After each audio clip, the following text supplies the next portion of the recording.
Hello and welcome back to A Better World. This is your host Mitchell J. Rabin, and we're very glad you're joining us again today. Today we're going to have another very interesting show.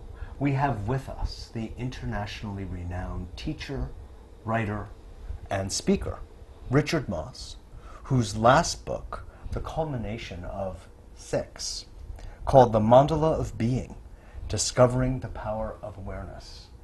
Richard is very well known in many circles for being a teacher who has done a lot of inner work in himself, and he has taken his knowledge, his discoveries, and has been very, very fluent in sharing those with the world at large. So it's really very much a pleasure and an honor to have him with us today to talk about some of our favorite subjects. What is the nature of consciousness? What is the nature of being?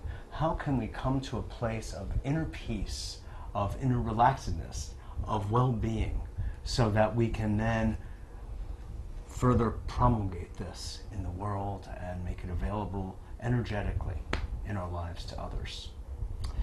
So Richard, pleasure to have you. Well, thank you, Mitchell. Good to see you. Yeah. So what did prompt you to use the word mandala to describe being?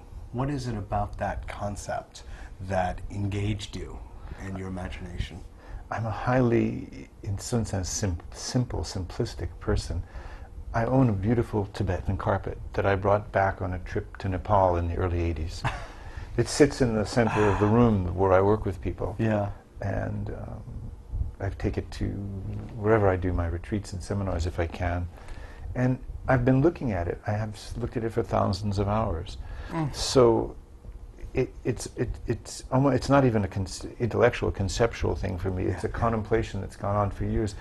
And it's clearly, you're looking at something that draws the eye to the center and pulls the eye away. The mandalas are circles. It's an ancient Sanskrit word, you know, for circle. And simple mandalas are strongly oriented toward the center with 4 basic directions.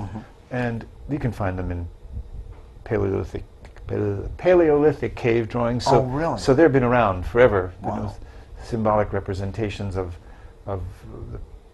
the contemplation of the universe, of the contemplation of oneself. Certainly not as elaborate as the Tibetan Buddhist iconography and mandalas you would find.